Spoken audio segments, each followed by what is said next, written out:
Lakini leo tutafanya maombi, tuabudu na tuwe na wakati wa kutangaza neno la Bwana katika mji huu. Kwa hivyo nikiomba mahali popote huko, hata kama uko kwa kazi yako, ukafungue moyo wako ili tunapo kuwa na wakati wa kuabudu, tunapokuwa na wakati wa kuomba, tunapokuwa na wakati wa kusikia neno la Bwana, kufanyike kitu kisicho cha kawaida juu ya maisha yako katika jina la Yesu Kristo.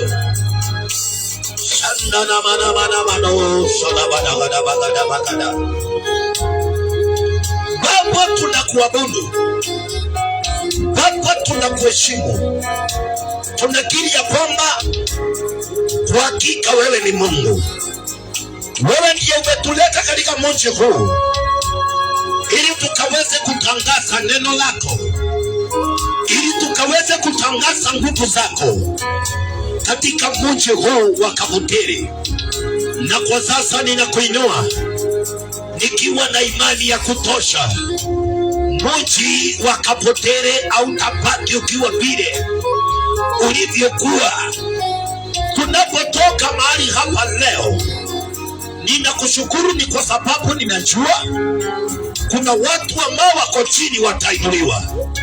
Kuna watu ambao wanaoteswa watapokea msaada wako katika jina la Yesu Kristo. Wale mateka ambao wamefungwa, niko na imani unakuja kuwafungua in the mighty name of Jesus. Ninajua ya kwamba Baba, kuna mama, kuna familia inatamani kukuona. Naomba Bwana, ninapotangaza neno lako katika mji huu, na ile familia ikakuona katika jina la Yesu Kristo. Ninakushukuru Bwana wa mabwana, ni kwa sababu ninajua ya kwamba kuna mambo unayokuja kuyafanya na kuyatenda kwa watu wako katika mji huu wa Kabuteri. In the name of Jesus, natangaza nguvu yako katika anga ya mji huu. Natangaza uwezo wako katika anga ya mji huu, na ninatangaza waliofungwa watafunguliwa. Ninatangaza walio chini watainuliwa. Ninatangaza walio mateka watawekwa huru. In the mighty name of Jesus, my Father and my God, let your power come down now upon this land of Kabuteri. Our Father who art in heaven, hallowed be thy name. Thy kingdom come upon this land in the name of Jesus. Right now, in the name of Jesus. My Father, my God, who art in heaven, hallowed be thy name.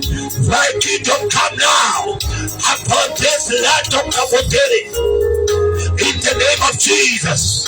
In the name of Jesus. Ninatangaza nguvu yako katika anga ya mji huu. Ninatangaza mamlaka yako katika anga ya mji huu.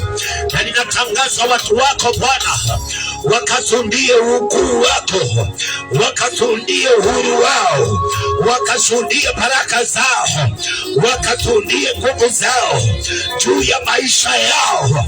In the mighty name of Jesus. Ni asante Yesu, kwa sababu najua ya kwamba kuna mambo unakuja kufanya sio ya kawaida kwa watu wako Bwana.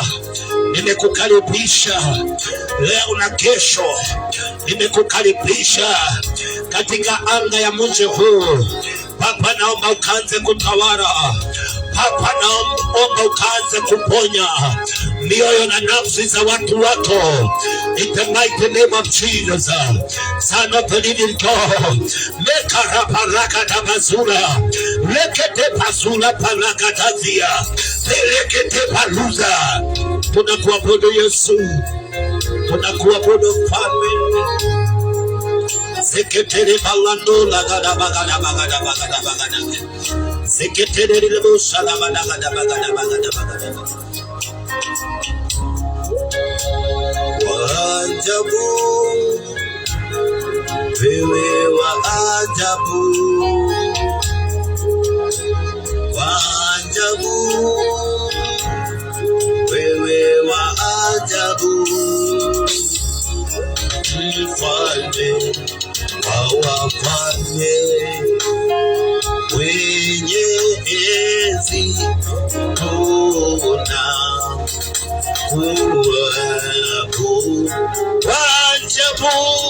wa ajabu, wewe wa ajabu, wa ajabu, wewe wa ajabu,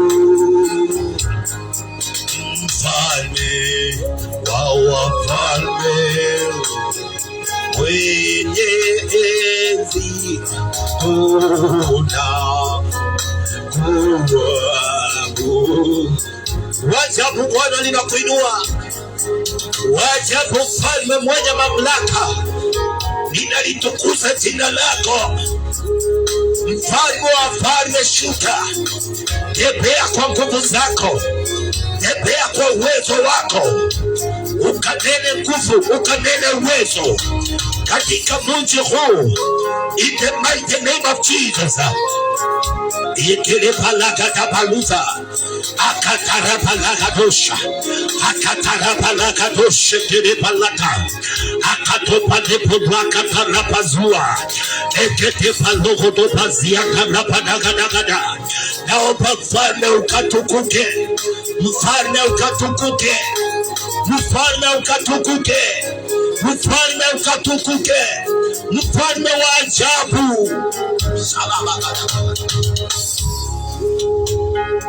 Mfalme wa wafalme, mwenye enzi tunakuabudu. Mfalme, mfalme wa wafalme, mwenye enzi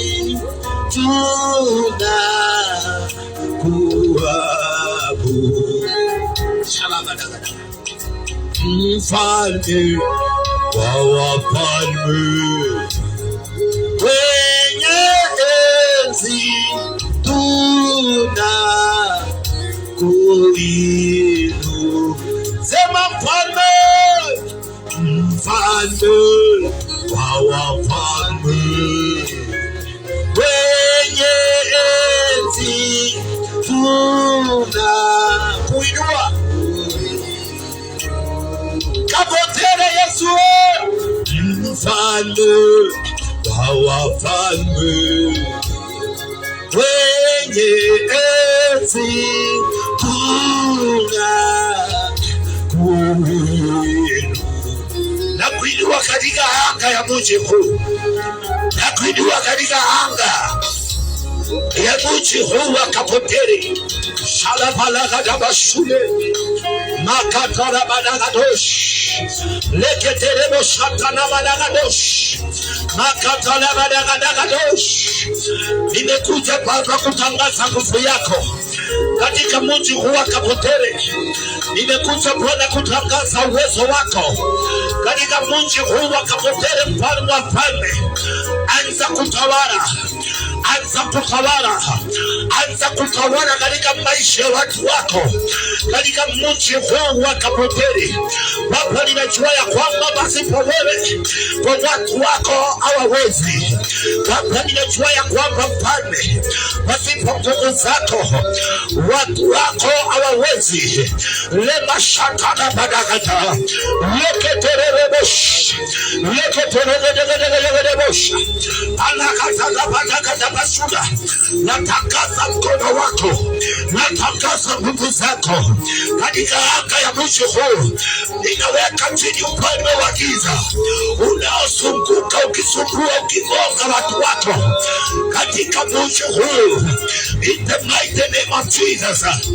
Kalabadosh, mekerebosh, katalabadadosh, ererererebosh. Umeinuliwa Bwana, umeinuliwa Bwana. Wale wamekuja kuunganika pamoja nami katika mkutano huu na katika mji huu, naomba wakatangaze Bwana umeinuliwa Kapotere, in the mighty name of Jesus. Umeinuliwa Bwana juu katika mji huu. Tumekuja kuombea mji huu, Tumekuja kutangaza nguvu ya Bwana katika mji huu. Hatujakuja kufanya mambo mengi.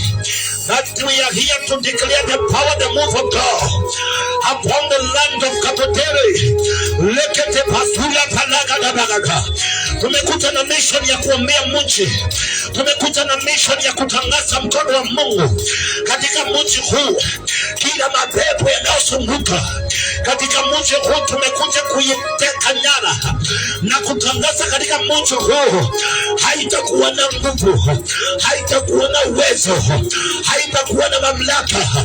Bwana umeinuliwa mfalme katika mji wa Kapoteri.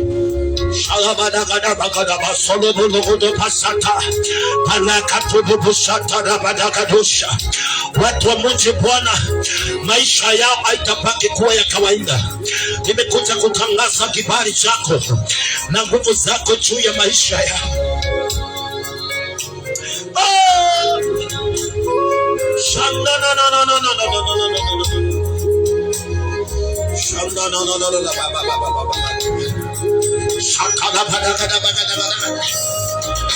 Nataka tukaweze kutangaza hakuna nguvu, hakuna ufalme unaopigana na mji huu na biashara za watu. Katika mji huu utakuwa na uwezo, utakao kuwa na nguvu. Inua sauti yako dakika moja. Kila nguvu na kila mapepo yanayozunguka nyakati za usiku, kila maroho yanayozunguka nyakati za usiku, kerepo laga kadori katara na kuroga mji huu, tuko hapa kutangaza hayo mapepo. Hizo nguvu za giza hazina mamlaka, hazina uwezo juu ya mji huu. In the mighty name of Jesus. Vijana wake kwa wanaume, Bwana, tumekuja kutangaza kufunguliwa kwao. Tumekuja kutangaza kuwekwa huru kwao. In the mighty name of Jesus. Lekete pasua. Naomba sauti kufikie ukiwa juu mbinguni Bwana, ukaweze kufanya kitu kwa watu wako, kwa watu wako, kwa familia za watu wako, kwa biashara za watu wako. In the mighty name of Jesus. Oh my God, arise with your power, with your fire upon the light of your people in this land.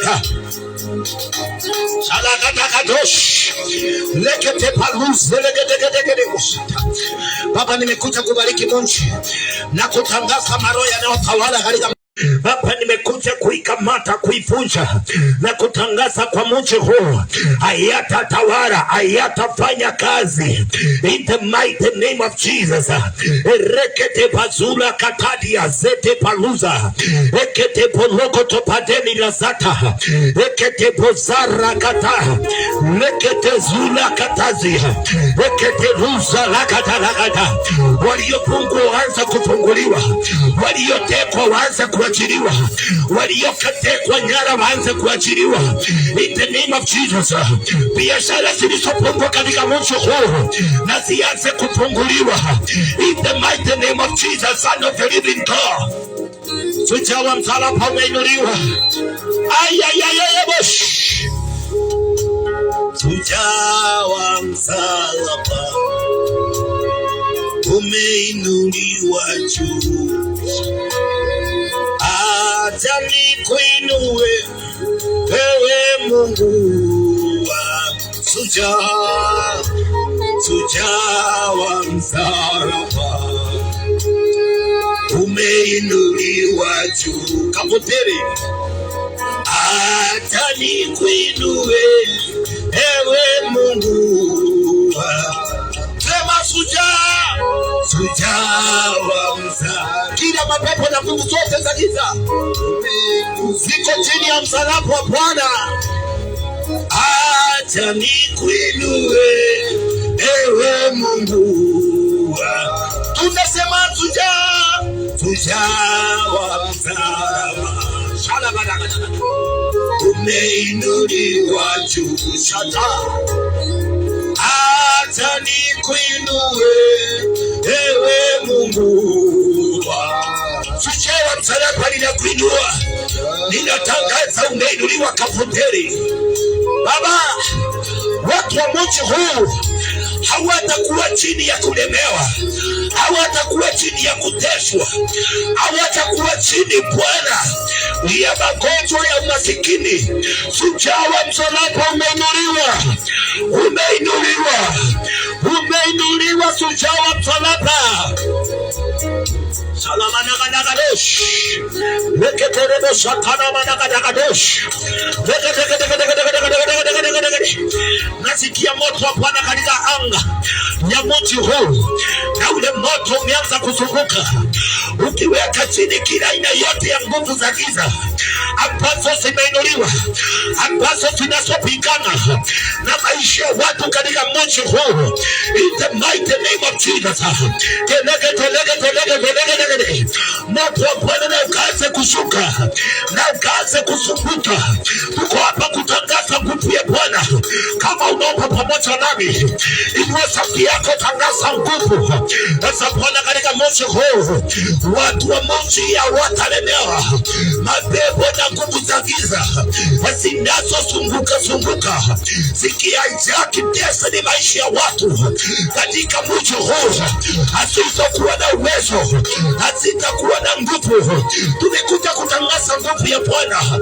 Tumekuja kuombea mji wakapokee baraka, waliorani mji wakapokee. Na tumekuja kutangaza hawana nguvu, na wajue shujaa wa msalaba Yesu Kristo mwana wa Mungu ameinuliwa sasa, ameinuliwa sasa. Mwana wa Mungu ameinuliwa, mwana wa Mungu ameinuliwa. Yesu Kristo aliyeshinda kifo na mauti. Baba umeinuliwa, Baba umeinuliwa, Yesu umeinuliwa. Una nguvu kweli kweli, una mamlaka kweli kweli, una uwezo kweli kweli. Baba, nimesimama katikati ya mji huu na kutangaza mji wa Kabuteri unapokea baraka yako, unapokea baraka yako. Kila aina yote ya mapepo, kila aina yote ya nguvu za giza zilizoinuliwa kinyume na mji huu, nimekuja kuzishusha, nimekuja kuziweka chini. Baba umeinuliwa. Yes. Kalabadagadosh. Una nguvu Bwana. Shadabada. Sijaona kama wewe, una nguvu namna hii. Sijaona kama wewe, una nguvu namna hii Baba. Sijaona kama wewe, una nguvu namna hii. Sijaona kama wewe, una nguvu namna hii. Za kuokoa Bwana. Sijaona kama wewe, una nguvu namna hii.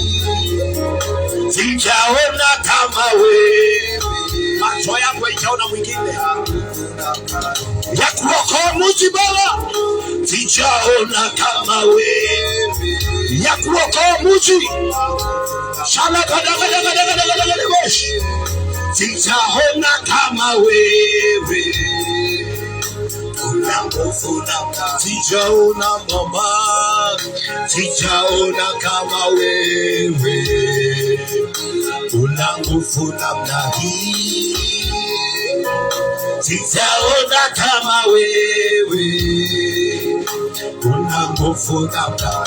Tunakuinua tunasema Bwana, sijaona kama wewe, una nguvu namna hii. Sijaona kama wewe, una nguvu namna ya kuponya biashara za mji. Sijaona kama wewe, una nguvu namna hii. Sijaona kama wewe, una nguvu namna za kupomoa waganga na wachawi. Sijaona kama wewe, sijaona Bwana, una nguvu namna hii. Sijaona kama wewe, Yesu mwana wa Mungu, Baba, tujaona mwingine aliye na nguvu kama wewe, hatujaona. Na kama kunao kaputele wameinuka, Baba, nimekuja kutangaza nguvu zao zote nimeanza kuzinyonya kwa nguvu yako, kwa nguvu ya msalaba, kwa nguvu ya ufufuo wa Yesu Kristo. Nimekuja kutangaza wenye nguvu waliopigana na mji huu, kutoka leo hawana nguvu tena, hawana mamlaka tena, hawana uwezo tena. Nguvu zao zote nasiweka chini, na ninabariki mji wa Kapotele. Ninakuinua Yesu, waliokuwa chini waanze kuinuliwa, waliokuwa wanalia waanze kucheka, waliokuwa wagonjwa waanze kupona katika jina la Yesu Kristo. Bwana wa mabwana, inuka, inuka, inuka sasa, inuka sasa, inuka sasa, inuka sasa. Mwana wa Mungu, nimekuinua, mwana wa Mungu, nimekuinua, na nimetangaza ufalme wa giza uko chini ya nyayo zetu. Umeshindwa ufalme wa giza, umeshindwa ufalme wa giza. Baba, ninakuinua, Baba, ninakutukusha. Shanda na manano, shanda na Baba, ni asante kwa sababu najua kwamba Kapotele itabaki vile ilivyokuwa tena. Kuna watu waliokuwa wameanza kuenda chini kibiashara, kupitia nguvu ya msalaba wataanza kuinuka, kupitia nguvu ya mwana kondoo wataanza kupanda.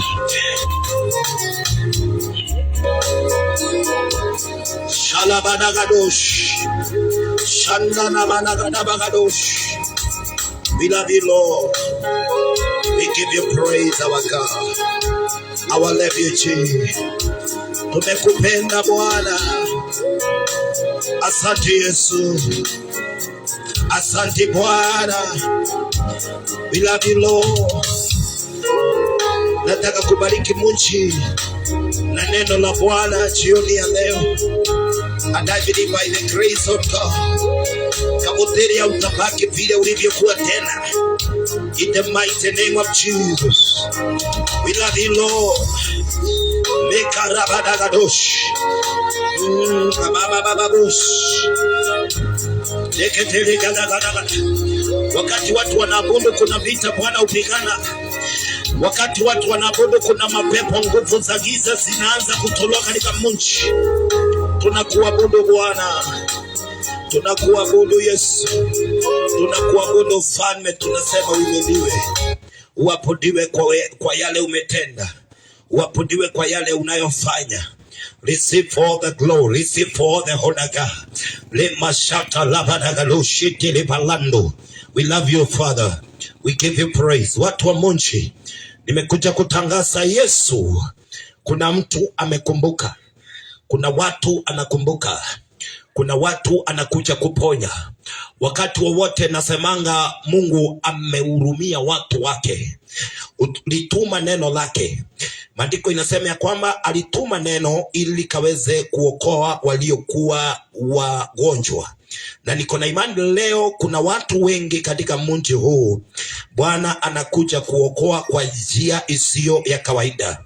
Tunapokuja kusikia neno, nataka tuinue Mungu kwa sifa, na niko na imani Mungu atatubariki katika jina la Yesu Kristo. Makarabadesh leko zata labadagadosh. We give you glory. We love you, Lord. Baba wa milele, Baba wa milele, Baba wa milele, na neno moja. Baba wa milele, Baba wa milele, Baba wa milele. Bwana nena neno moja sasa.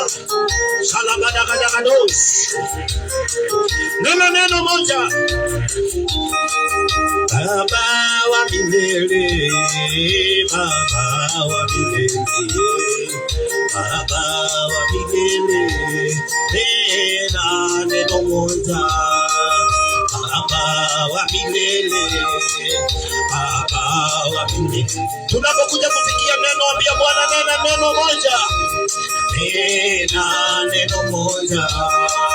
Nena neno utubariki. Nena neno utubariki. Nena neno utubariki. Nena neno moja. Baba wa milele, Baba wa milele, Baba wa milele. Nena neno moja. Nena neno utuinue. Nena neno utuinue. Nena neno utuinue. Nena neno moja. Nena neno utuinue. Nena neno utuinue. Nena neno utuinue. Nena neno moja. Nena neno utubariki. Nena neno utubariki. Nena neno utubariki. Nena neno moja. Nena neno na utuponye. Nena neno na utuponye. Nena neno na utuponye. Nena neno sema Baba, Baba wa milele, Baba wa milele, Baba wa milele. Nena neno moja. Baba mwenye nguvu, Baba mwenye nguvu. Sema Baba, Baba mwenye nguvu. Nena neno moja. Baba mwenye uwezo, Baba mwenye uwezo, Baba mwenye uwezo. Nena neno moja. Nena neno utubariki. Nena neno utubariki. Nena neno utubariki. Baba nena neno kwa maisha ya mtu leo. Bariki maisha ya mtu Bwana. Hapana sema nataka kukuona. Hapana sema Bwana nataka kukuona. Leketerebo shaka la madagadash. Nena neno juu ya maisha ya mtu. Nena neno juu ya familia ya mtu Baba. Karapalagadabalagadagadagadagadagadagadagada. Leketerebo shaka la madagadagadagada. Aliona tumeshindwa Baba. Aliona tumeshindwa. Aliona tumeshindwa. Aliona tumeshindwa. Aliona tumeshindwa. Aliona tumeshindwa. Aliona tumeshindwa. Aliona tumeshindwa. Akamwambia mbanga shuka Baba. Akamwambia mbanga shuka. Akamwambia Baba shuka. Akamwambia Bwana shuka. Akamwambia Yesu shuka. Akamwambia Yesu shuka. Akamwambia Yesu shuka. Akamwambia Yesu shuka. Aliposhuka tulipona Baba. Aliposhuka tulipona. Aliposhuka tulipona. Aliposhuka tulipona. Moyo wangu wa kutamani Baba. Moyo wangu wa kutamani. Moyo wangu wa kutamani. Moyo wangu wa kutamani. Na Mungu mwingine aliye kama wewe. Kuna Mungu mwingine aliye kama wewe. Sema kuna Mungu mwingine aliye kama wewe. Kuna Mungu mwingine aliye kama wewe. Hatuna Mungu mwingine aliye kama wewe. Kuna Mungu mwingine aliye kama kwa familia zetu. Kuna Mungu mwingine inasema aliye kama wewe. Kuna Mungu mwingine aliye kama wewe. na wale wameshindwa. Nimekuja kuambia kuna Mungu mwingine aliye kama Yesu. Tuseme kuna Mungu mwingine, hakuna aliye kama wakuponya. Kuna Mungu mwingine aliye kama wewe. Siku zote nitaishi nikisema kuna Mungu mwingine aliye kama wewe. Sema kuna Mungu mwingine. Hakuna baba mwingine kama wewe, hakuna mwingine mfalme. Sema kuna Mungu kwa biashara yako, hata kwa watoto wako wote. Kuna Mungu mwingine aliye kama kwa biashara na kwa watoto. Unachokifanya sema akiwa Yesu, hakuna mwingine. Miungu inainuliwa mingi, lakini ni wewe Bwana. Sema hakuna Bwana. Shatala badaka beresh. Tunakuinua Yesu. Shetele palakata. Baba, nimesema hakuna mwingine aliye kama wewe. Pokea sifa zote, pokea shukrani zote. Ninajua ya kwamba kwa huyo mama unatembea leo. Ninajua ya kwamba kwa hiyo biashara unatembea leo. Ninasema hakuna mwingine kama wewe. Ninasema hakuna mwingine aliye kama wewe. Baba, kwa huyo mama unatembea. Baba, kwa hiyo familia unatembea. Kwa hiyo kazi unatembea. Ninajua ya kwamba kuna mtu amefinyiliwa mahali, lakini jua hakuna mwingine aliye kama wewe. Baba, kuna kitu unaenda kufanya. In the mighty name of Jesus. In the mighty name of Jesus.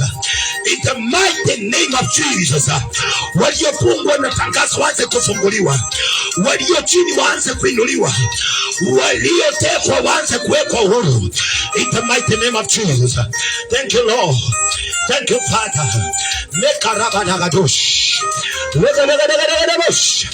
Lekete pazula gada pakada. Lekete pazula gada gada gada. Lekete paluze gada gada gada. Lekete rebosh. Akaragadosh. Lekete gada gada gada gada shata. Thank you, Lord, because you have done a great and mighty things. Ninajua ya kwamba Bwana kuna vita unazopigana saa hii. Niko hapa katika jina la Yesu Kristo. Wakati wana wa Israeli, wakati wana wa Yuda waliinukiwa na maadui, Bwana ulimpea Jehoshafati, Mungu wa neema, strategy ya kusifu na kuabudu ili wakaweze kushinda vita juu ya maadui zao. Wakati walizifu, wakati waliabudu, maadui waliokuwa wameinuka kinyume na nyumba ya Yuda walianza kuuana wenyewe. Nimesimama mahali hapa siku ya leo ninapokuinua katika mji huu kwa kuabudu. My God, my Father, najua kwamba kuna watu wanazoshinda vita vyao katika jina la Yesu Kristo, Bwana wa majeshi.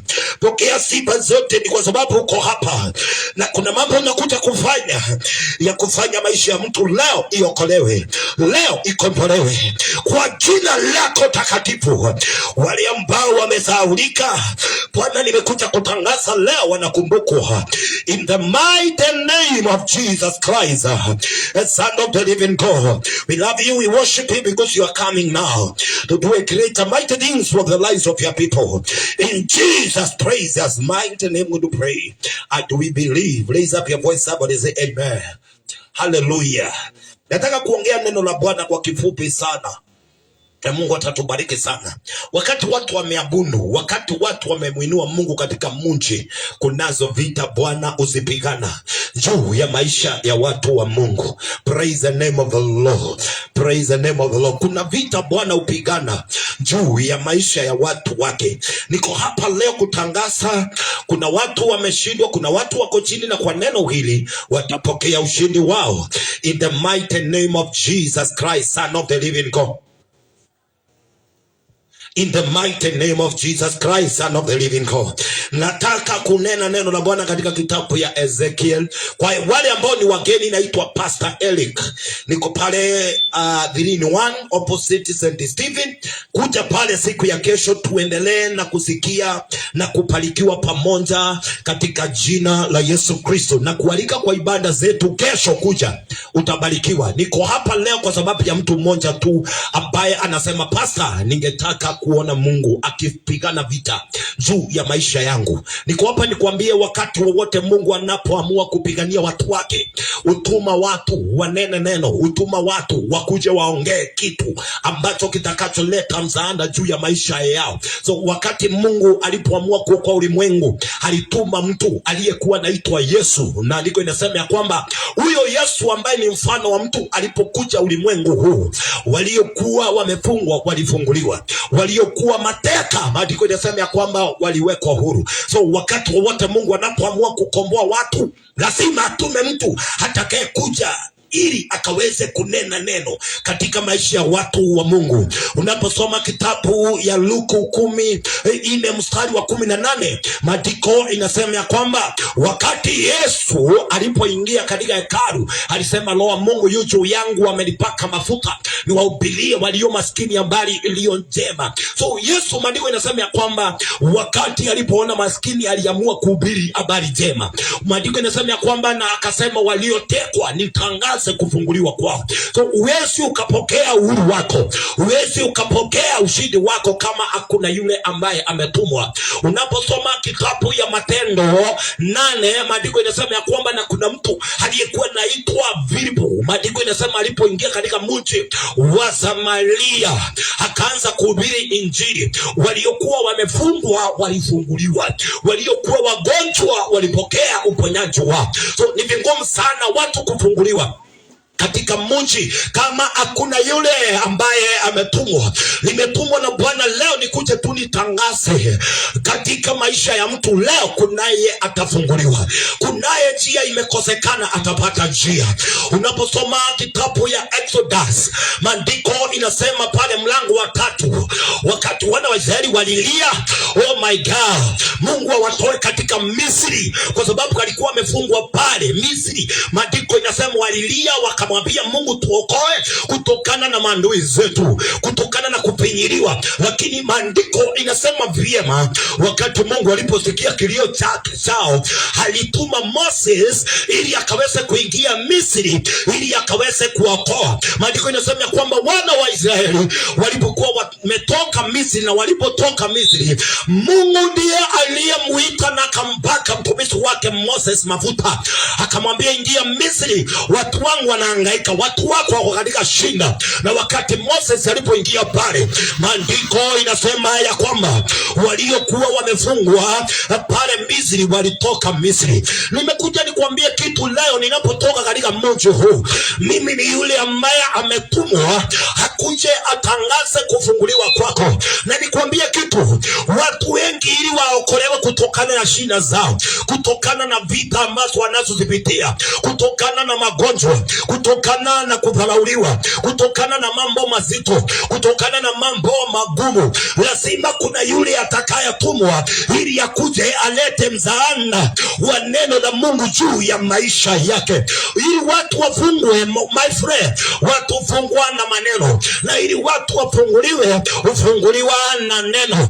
Ndio maana maandiko yanasema ya kwamba Yesu alipoita mitume aliwapa nguvu na mamlaka, akawaambia, nendeni mkihubiri injili kote nchini, na mkipata watu ambao wamefungwa, tangazeni kufunguliwa kwao. Ni kutangaza, ni kuhubiriwa, ni kunenwa kwa maisha yako. Neno la Bwana kunaweza kukaleta kufungua na uhai maishani mwako. Ndio maana nimekuja na hili neno leo, nitangaze kufunguliwa kwako leo na kesho.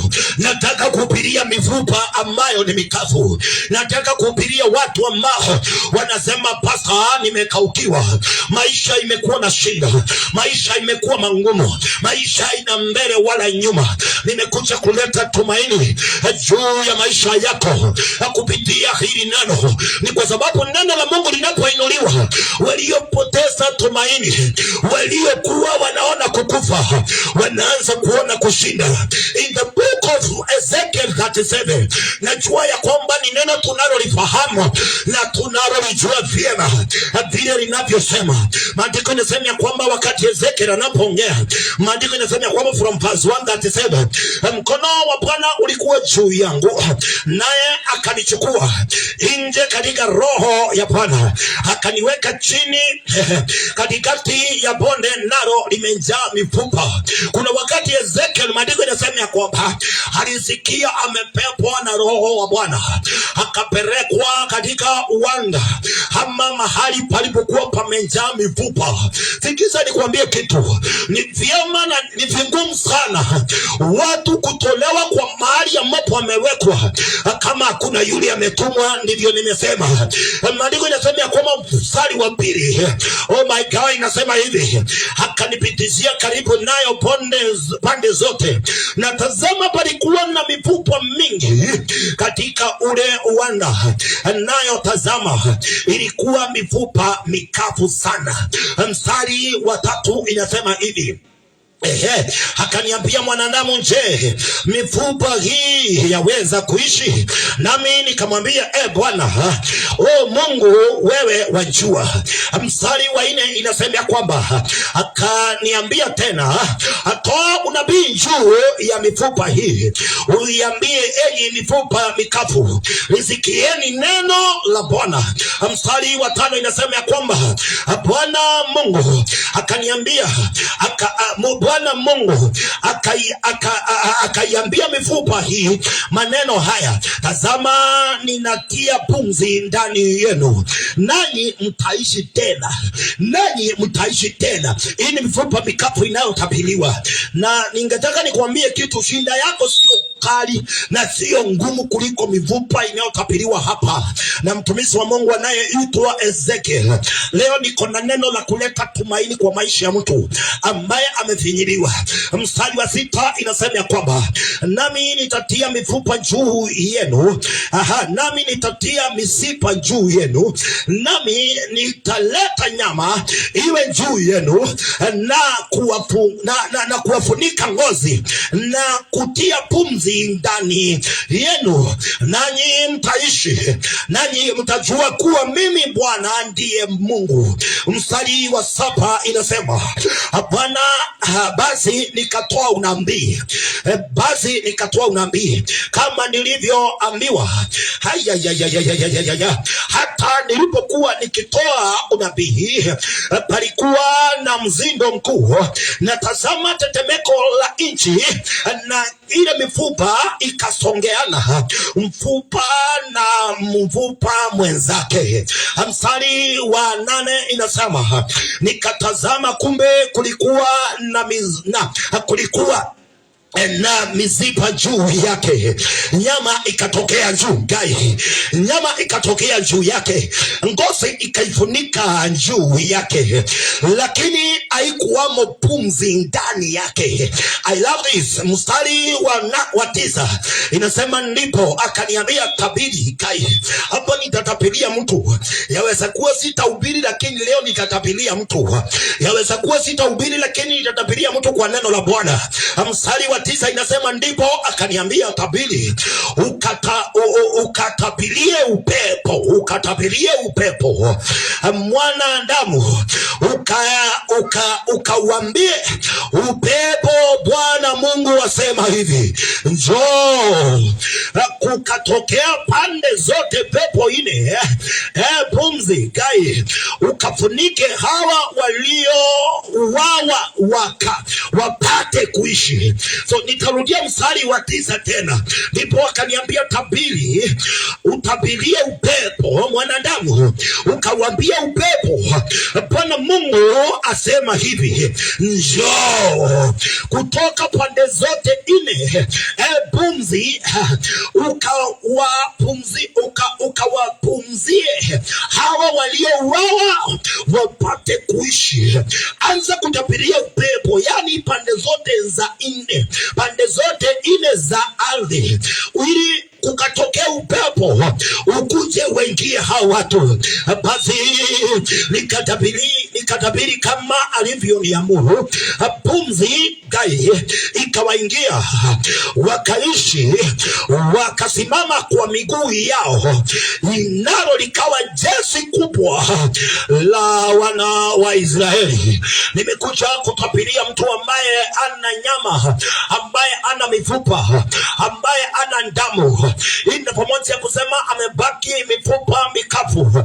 Anasema maisha yangu yamekuwa mangumu, maisha yangu hayana mbele, hayana nyuma, hayana upande. Nimekuwa kitumburi katika maisha yangu. Kumekuwa na furugu, kumekuwa na shinda na mateso mingi juu ya maisha yangu. Nimetumwa na Bwana kama vile Ezekiel alipotumwa na Bwana ili akatabirie mifupa iliyokuwa mikavu. Maandiko inasema ya kwamba mifupa mikavu ya watu wengi waliokuwa wameuawa ilikuwa imezaulika. Inana watu walikuwa wameuawa wakabaki wameutupwa mahali. Hii ni njia moja ya kusema bandala ya watu kusikwa walipelekwa mahali wakatupwa, na walipokufa maandiko inasema ya kwamba wakasaulika. Lakini maandiko inasema ya kwamba wakati Mungu alipoamua kudhihirisha nguvu zake, uwezo wake, watu waliokuwa wamekufa wakasaulika. Mwanadamu aliyekuwa anaitwa Ezekiel anaongea mstari wa kwanza na anasema, nikasikia Roho Bwana amenibeba na akanipeleka mahali watu wengi walipokuwa wameuawa, wakaoza, nyama zikaisha, ikabaki mifupa mikavu. Hii ni ile pamoja kusema Mungu alikuwa anataka kuonyesha mwanadamu yeye ni Mungu aliye na uwezo wa kurejesha, yeye ni Mungu aliye na uwezo wa kufufua watu waliokufa wakasaulika. Ilikuwa lepo moja ya Mungu kutaka kuonyesha mwanadamu hata kama watu wamezao wengine, ni kwa sababu hawana mbele, hawana nyuma, liko na uwezo wa kuwakumbuka na kuwarejesha tena. Praise the name of the Lord. Leo nimesimama katika uwanja huu likuje tu nitapilia mtu mmoja kama vile Ezekiel anavyoambiwa na Mungu, tapilia mifupa mikavu ili ikaweze kurejea na kurudi kuwa watu ambao waliokuwa wamekufa. Leo ninapotoka katika uwanja huu ninajua kitu moja, kuna mtu maisha yake imesaulika. Kuna mtu ambaye anasema pasa maisha yangu sijui itatokelezea wapi. Nimwambie kunaye Mungu ambaye anayekifanya kile mwanadamu hawezi akakifanya. Mungu aliyembeba Ezekiel akampeleka katika uwanda uliokuwa umejaa mifupa mikavu, ndiye yule Mungu ambaye niko naye leo, na amenituma kwa uwanja huu nikuje nitangazie mtu. Oh my God, nitangazie mtu ambaye anasema basa maisha yangu kwani inakuanga nini? Nimwambie Mungu aliyefufua mifupa mikavu kwa kumtuma mtumishi wake aliyekuwa anaitwa Ezekiel, amenituma leo, hako juu yangu, ameniambia nikuje nitabirie mtu ambaye anasema mambaya shinde zote ndiyo yananifuata. Naona ni kama maisha yangu yamekufa, yakaoza na yakasaulika. Hazina watu ambao wanaoshughulika na mimi kama vile ilivyoonekana. Watu waliokuwa wamekufa waliachwa na watu wao na wakaachanishwa, lakini wakati wao wa kukumbukwa ni Mungu alibeba Ezekiel akamwambia, nataka watu hawa wafufuke ili ijulikane katika Israeli hakuna Mungu anayetenda makubwa. Nimekuja kutangaza kwa mtu ambaye anasema leo hakuna kitu itafanyika kwangu. Nimwambie kuna nguvu ya ufufuo inayokuja juu ya maisha yako. Nikaongea mambo matatu inayohusiana na kule kurejeshwa kwa maisha yako. Jambo la kwanza, ili urejeshwe mahali pako, kama watu waliokuwa wamekufa wakasahaulika, wakaoza, wakabaki mifupa mikavu, lazima kuwe na nabii atakayetumwa na Bwana akuje akabirie maisha yako kurejeshwa. Maandiko yanasema kwamba mifupa mikavu haitarejeshwa kama hakuna nabii ambaye ametumwa na Bwana aliyekuwa anaitwa Ezekiel ili akuje arejeshe maisha ya watu ambao walikuwa wametupwa kaburini na watu wao. Ninaponena hili neno, ninatuma nguvu ya urejesho kama nabii wa Mungu katika mji wa Kaboteri. Nitangaze wale ambao wametolewa mahali pao wakatupwa mahali ambapo hawatawaisaidia, sasa wamekaa huko. Oh my God, aliamua kuwatoa makaburini. Alitume nabii wake akamwambia watu, sitaki kuona wakiwa makaburini, sitaki kuona wakiwa wamekufa, lazima warejeshwe. Na kukatolea neno la unabii, na ndio nimekuja kutoa leo. Watu ambao wanaona ni kama hakutakuwa na kitu mzuri kwa maisha yao, ni kama wametupwa, ni kama maisha yao ilisaulika na Jehova, niwaambie wanarejeshwa, niwaambie wanarejeshwa. Hakuna ya mama ninarejesha kwa neno la Bwana. Watu hawakurejeshwa waliokuwa wamekufa kama hakuna neno la nabii aliyekuwa anaitwa Ezekiel. Nimekuja na ile neno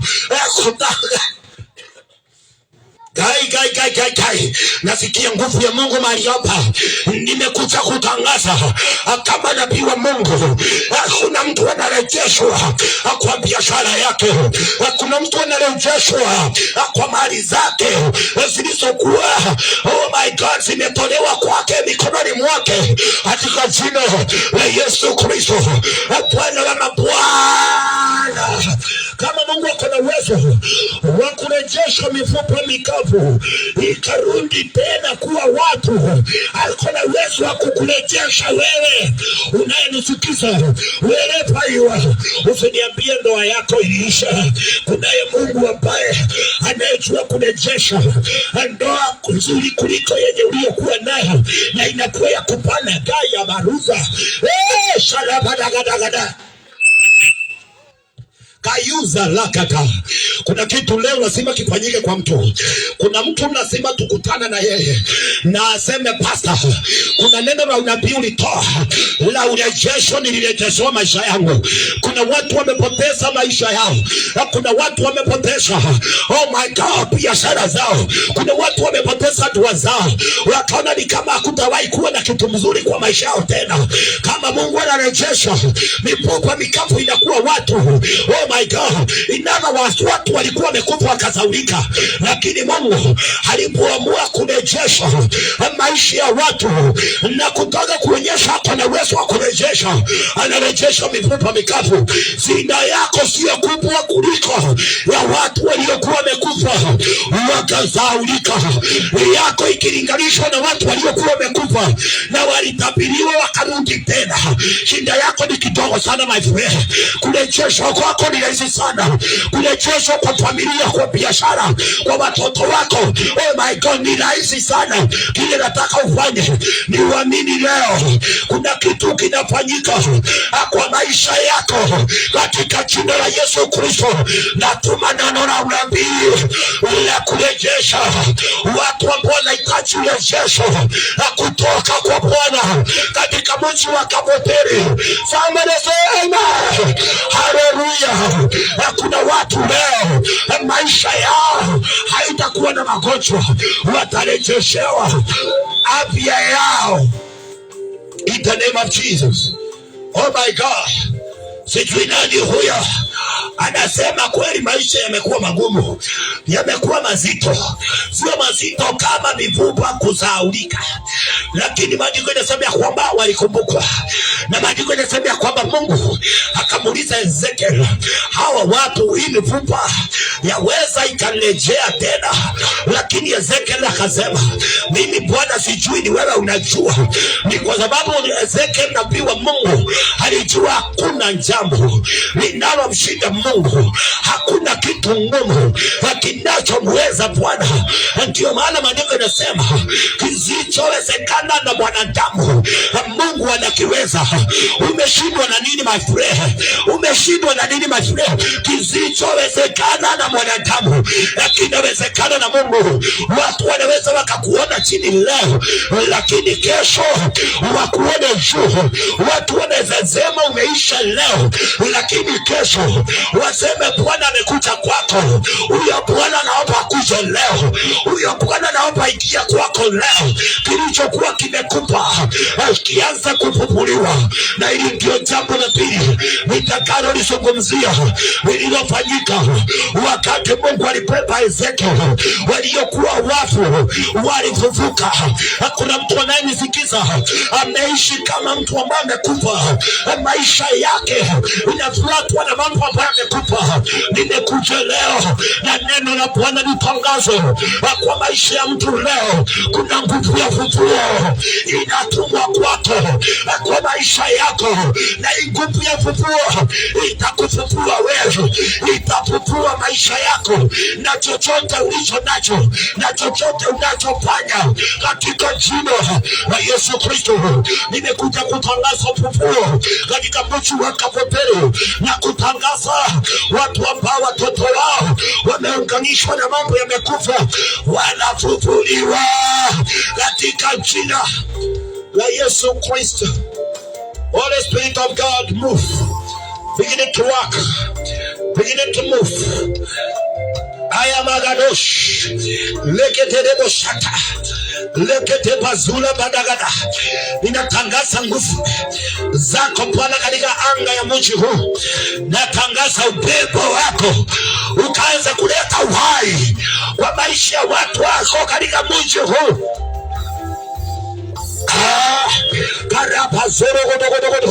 Kuna mtu ameunganishwa na maroho ya kifo, na maroho ya kifo kwa familia yake, kwa biashara yake.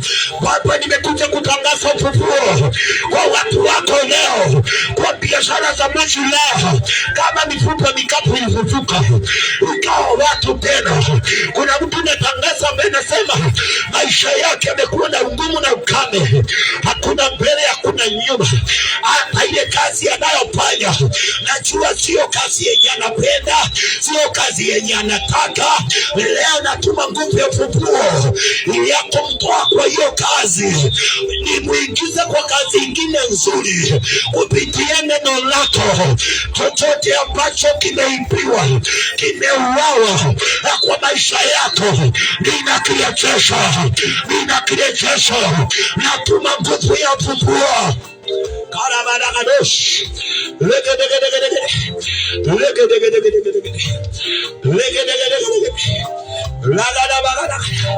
Yesu, nimekuinua katika mji huu. Yesu, nimekuinua katika mji huu. Watu wako waanze kuona ukuu wako maishani mwao. Shalabadagadosh. Leketerebo shatarabadagada. Walio wagonjwa, waliopigiliwa waanze kupata uhuru wao. In the name of Jesus. Ninatuma hili neno kwa mtu ambaye ananisikiza saa hii, ambaye nataka kuona muujiza kwa maisha yake.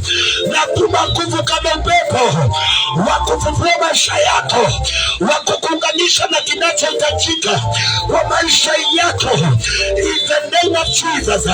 Receive it now, your miracle. Receive it now, your miracle. In the name of Jesus, the Son of the living God. Lekete shata. Lekete shata. Lekete shata. Akorebo kopalata. Lekete paluza. Lekete pazua. Lekete pazula katalakata. Nimekuja na nguvu ya ufufuo kwa watu wako waliopigiliwa na mapepo. Waanze kupokea uhuru wako. Waanze kupokea uhuru wao. Zererererebo. Shalalalala. Dina la Yesu. Dina la Yesu. Dingo bela.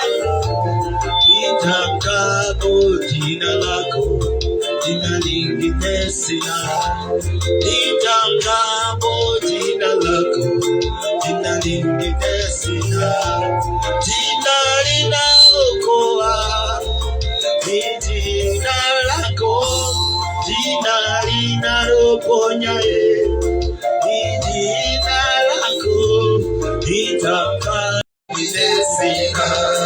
nitakapo jina lako, jina lingine nitakapo jina lako, jina lingine sina, jina la Yesu ni ngome langu, jina la Yesu ni ngome langu, nitakapo jina lako, jina lingine sina, nitakapo jina lingine sina. Baba, nimeinua jina lako katika mji huu, na nimetangaza tunapokuja tena kukuinua katika mji huu Bwana, kuna wale watasema Mungu uliwafufua, kuna wale watasema Bwana ulikutana na maisha yao. Ninakushukuru kwa sababu neno lako ni nguvu. Nimekuinua katika mji huu, na ninatangaza kwa jina lako tunapokuja kesho, Kapotere haitabaki vile ilivyokuwa tena. Kuna huyo mama atasundia Mungu ulishuka kwa maisha yake, kwa familia yake, kwa watoto wake, katika jina la Yesu Kristo. Nimekuinua, nimekutukuza, na nimeamini watu wako wanaenda kutoa ushuhuda na kusema Bwana umewakumbuka. Nasema asante kwa sababu tunaporudi manyumbani leo, Baba, nguvu zako, ushindi wako utakuwa pamoja nasi. Wanaorara wakinyongwa na mapepo, wanaorara wakinyongwa na maroho, ninatangaza usiku wa leo watalala vyema. Wanaorara wakiota ndoto mbaya, ninatangaza mkono na nguvu zako za ulinzi juu yao. Wanaorara Bwana wakiwa wagonjwa usiku, na ikiamkia asubuhi wamepona, natangaza leo watalala vyema, in the mighty name of Jesus. Na kushukuru ni kwa sababu ninajua kwa nguvu zako watu wako watasundia. Bwana umewatembelea, na ni kwa jina lako takatifu, Mwana wa Mungu tumeomba, na kila mmoja aseme amina. Wherever you are, somebody say amen. Inua sauti yako, sema amina ya afya. Sema amen. Na Mungu awabariki. Tukutane kesho hapa tena. Tutaendelea na maombi ambayo ni ya kuombea mji huu. Hizi sio crusade za kawaida, bali hii ni maombi. Kesho tunamalizia maombi yetu ya siku 100.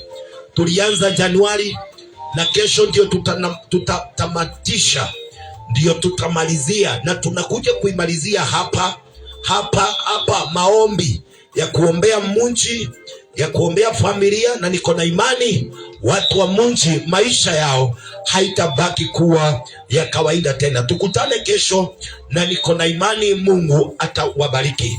Tunawaalika kwa ibada zetu pale Kapotere 3-in-1. Kuja pale tushiriki pamoja, na ukikuja pale maisha yako haitabaki kuwa vile ilivyokuwa tena. Niko na imani ukikuja utashuhudia Mungu amekutembelea. Kwa hivyo kuja pale to Mountain of Deliverance Ministry. Naitwa Pastor Eric. Tubarikiwa na Bwana tunapokutana kesho. Now the grace of our Lord Jesus Christ and the love of God, the fellowship of the Holy Spirit be with us now and forevermore. Amen. Amen. Shalom, shalom. Mungu abariki. Tafadhali na kuomba kesho ukuje tushiriki pamoja kwa kanisa letu. Kama hauna mahali unaendanga kanisa, nimekukaribisha kwa ibada zetu. Na hata kama auendangi kanisa, unaendanga